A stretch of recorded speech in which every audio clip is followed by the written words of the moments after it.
ധന്യമീ ജീവിതത്തിൽ ഇന്ന് സംസാരിക്കുന്നത് നിമിത്ത ശാസ്ത്രം എന്ന വിഷയം ആണ്. എന്താണ് നിമിത്ത ശാസ്ത്രം? നമുക്കൊക്കെ ഇത് പ്രാക്ടീസ് ചെയ്യാവുന്നത് ആണ്. ആദ്യം ഒരു വാക്ക് നമ്മൾ പഠിക്കുകയാണ്, നിയതി. വിധി എന്ന് വിളിച്ചോളൂ, യോഗം എന്ന് വിളിച്ചോളൂ, ഭാഗ്യം എന്ന് വിളിച്ചോളൂ, പ്രപഞ്ച സംവിധാനത്തിനെ വിളിക്കുകയാണ് നിയതി. ഈ നിയതിയിൽ എല്ലാ വിജ്ഞാനവും ഉണ്ട്. എപ്പോഴത്തേക്കും പോണ്ട, ഇപ്പൊ നിങ്ങൾ ഇരിക്കുന്നിടത്ത് ഇരുന്നാൽ മതി. എല്ലാ വിജ്ഞാനവും നിങ്ങളിലുണ്ട്, പഞ്ചഭൂതങ്ങളിലുണ്ട്. പഞ്ചഭൂതങ്ങളിൽ ഓരോന്നിലും 5 ഉണ്ട്.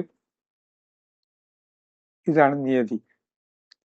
വരാനിരിക്കുന്ന എല്ലാ അറിവുകളും ഇപ്പൊ ശാസ്ത്രജ്ഞന്മാര് കണ്ടുപിടിച്ച എവിടുന്ന? അവരുടെ മസ്തിഷ്കത്തിൽ നിന്ന്. എഴുത്തുകാരെ എഴുതുന്നത് എങ്ങനെയാണ്? അവരുടെ ബുദ്ധിയിൽ നിന്ന് അവരെടുത്ത് എഴുതുകയാണ്, ഇവിടുന്ന് എടുത്ത് എഴുതിയതാണ്. വരാനിരിക്കുന്നതും കഴിഞ്ഞുപോയതുമായുള്ള എല്ലാ വിഷയങ്ങളും ഇവിടെ ഉണ്ട്. ആ വിഷയങ്ങൾ ഉണ്ടെങ്കിൽ പ്രകൃതി അതിൻ്റെ ഒരു സിഗ്നൽ തരുന്നുണ്ട്. കിളികൾക്കറിയാം, വൃക്ഷങ്ങൾക്കറിയാം. വീട്ടമ്മ അടുക്കളയിൽ നിന്ന് പാത്രമെടുത്ത് അത് കരണ്ടി കൊണ്ട് തൊടുമ്പോഴേക്കും ചില ജീവികൾ തിരിച്ചറിയാമല്ലോ, അവർക്ക് ആഹാരം കിട്ടുന്നു. എങ്ങനെയാ കിളികൾ തിരിച്ചറിയുന്നത്? ആഹാരം കൊണ്ടുവരേണ്ടതെന്ന് മനസ്സിലാവും. ഇങ്ങനെയാണെങ്കിൽ എല്ലാ വിജ്ഞാനത്തിന്റെയും ശേഖരം ഇവിടെ ഉണ്ട്. 6 നിലയുള്ള ഈ പെട്ടിയിൽ നിന്ന് നമുക്ക് കിട്ടും.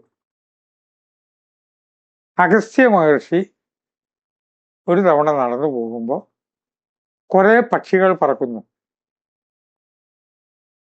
മുൻപിൽ ഒരു പക്ഷി, പിറകെ 2 പക്ഷി, അതിന്റെ പിറകിൽ 3 പക്ഷി, അതിന്റെ പിറകിൽ 4 പക്ഷി പറക്കുകയാണ്.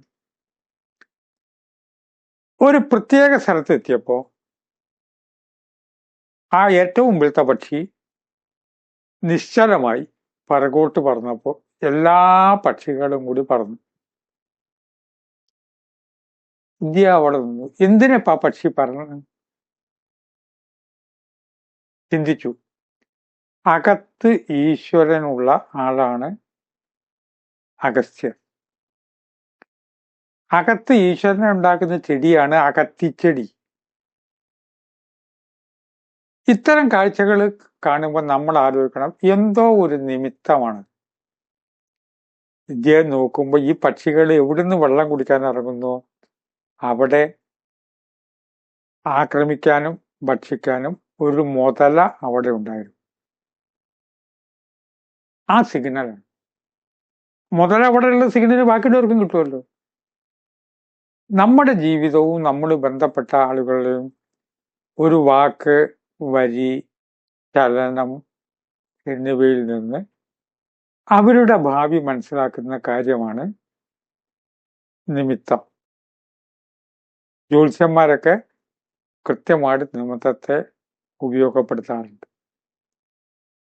പ്രകൃതിയോട് ആവശ്യപ്പെടുക, എനിക്കത് പറഞ്ഞു തരണേ എന്ന്.